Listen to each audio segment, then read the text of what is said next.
নমস্কাৰ প্ৰিয় দৰ্শক অসমৰ এতিয়া পৰিস্থিতি আপোনালোকে সকলোৱে জানে কেনেকুৱা পৰিস্থিতি হৈ আছে অল অসমত ঠিক আছে গতিকে এইটো সময়ত যিখিনি সোশ্যাল মিডিয়া ব্যৱহাৰ কৰি আছে যিবোৰ মানুহে ভিডিঅ' দি থাকে সোশ্যাল মিডিয়াত গতিকে আপোনালোকৰ কাৰণে এটা গুৰুত্বপূৰ্ণ ইনফৰমেশ্যন ঠিক আছে গতিকে আপোনালোকে দেখিছে এতিয়া অসমত যিবিলাক মানে ঘটনা হৈ গ'ল সেই ঘটনাবিলাকৰ ওপৰত কিছুমান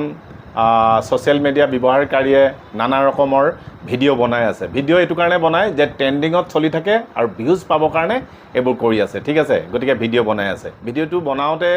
অকলশৰীয়াকৈ বনায় আৰু নিজৰ পেজ নিজৰ যেহেতু চেনেল ইউটিউব চেনেল গতিকে আপলোড কৰিবলৈ বেছি সময় নালাগে ঠিক আছে গতিকে আপোনালোকে সাৱধান হৈ থাকক আৰু যি প্ৰশাসন আছে প্ৰশাসন বিভাগ অসম চৰকাৰ আৰক্ষী বিভাগ যিখিনি আছে গতিকে আপোনাৰ ওপৰত পুৰা কাৰা নজৰ ৰখা হৈছে চকু দিয়া হৈছে কাৰণ যিটো ভিডিঅ' আপুনি আপলোড কৰিছে সেই ভিডিঅ'টোৰ পৰা যাতে জুইকুৰা জ্বলি পেলাই আকৌ যাতে অসম জ্বলি নাথাকে আকৌ যাতে আপোনাৰ ভিডিঅ'টোৰ পৰা উৎসাহিত হৈ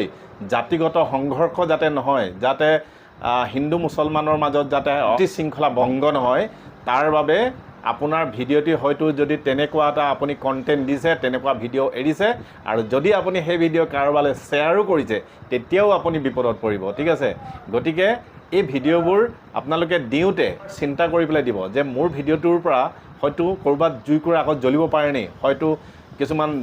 জাতি জনগোষ্ঠীৰ কিছুমান আঘাত সানিব পাৰে নেকি হয়তো এটা আন্দোলন সৃষ্টি হ'ব পাৰে নেকি অসমত শান্তি শৃংখলা ভংগ হোৱাৰ চান্স আছে নেকি সেইকাৰণে 100 বাৰ আপুনি চালি জাৰি চাই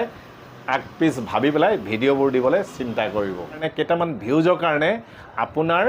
মানে কেৰিয়াৰটো আপোনাৰ ধ্বংস কৰিবলৈ চিন্তা নকৰিব ঠিক আছে ভাল ভিডিঅ' দিয়ক আপুনি ইউটিউবত দিয়ক ফেচবুকত দিয়ক ভাল ভিডিঅ' দিয়ক কিবা কিবি যাতে ৰাইজৰ কামত আহে উঠি অহা নৱপ্ৰজন্মৰ কাৰণে যাতে পজিটিভ হয় আপোনাৰ ভিডিঅ'টি চালে যদি এটা আপোনাৰ ভিডিঅ'ৰ পৰা এটা ৰিপাৰকাশ্যন হয় এটা যদি জুই জ্বলিবলগীয়া হয় এটা যদি অসমত অশান্তিৰ সৃষ্টি হয় শান্তি শৃংখলা ভংগ হোৱাৰ চান্স থাকে আপোনাৰ ভিডিঅ'ৰ পৰা তেতিয়া আপুনি আইনৰ মেল পাছত পৰিব আৰু আপোনাৰ বিপদ হোৱাটো অনিবাৰ্য গতিকে আহক আমি সকলোৱে অসমখন উন্নতি হোৱাৰ ক্ষেত্ৰত সকলোৱে সহযোগ কৰোঁ সকলোৰে দায়িত্ব কৰ্তব্য আছে প্ৰতিজন মানুহৰে আৰু এইবিলাক সমাধান কৰিবলৈ চিন্তা কৰিব লাগে জুইকুৰা জ্বলাবলৈ চিন্তা কৰিব নালাগে গতিকে সকলোৱে আহক আমি শান্তি শৃংখলা অসমত বজাই ৰাখি অসমখন শান্তিৰ পৰিৱেশ এটা গঢ়ি তোলোঁ এইখিনিকে আজি এটা গুৰুত্বপূৰ্ণ ইনফৰমেশ্যন বুলি ভাবি মই আপোনালোকক জনাবলৈ চেষ্টা কৰিলোঁ ভিডিঅ'টি মোৰ ভাল লাগিলে আপোনালোকে লাইক কৰিব কমেণ্ট কৰিব আৰু যদি আপুনি নতুনকৈ চাই আছে তেতিয়া ছাবস্ক্ৰাইব কৰিব